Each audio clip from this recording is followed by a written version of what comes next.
katika siku 100 za kwanza, rais wetu mpendwa Mama Samia amesema serikali itaanza kugharamia magonjwa yanayotesa wananchi wetu. Magonjwa yanayotesa magonjwa sugu yasiyoambukiza, magonjwa ya kisukari, pressure, figo pamoja na saratani, ambao wananchi wanapata shida kubwa kutokana na gharama kubwa.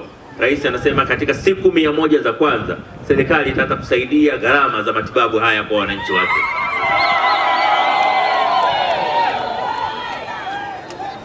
Lakini vile vile rais wetu anatuambia katika siku 100 za kwanza utaratibu wa Watanzania wanaotibiwa katika hospitali zetu, kwamba akifariki mwili unazuiliwa mpaka alipe gharama za matibabu aliyotibiwa marehemu, utafutwa ndani ya siku 100 za kwanza.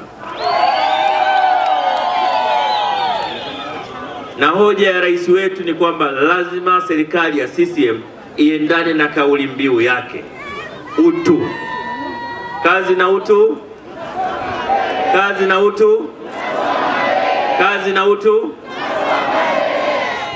Utu, kuzuia mwili wa marehemu kwa sababu anadaiwa, ni kukosa utu, ni kukosa utu. Ndio wanasema hii, tuna habari za kulipana, tutazungumza baadaye tunalipana vipi. Kwanza tumpe heshima yake marehemu.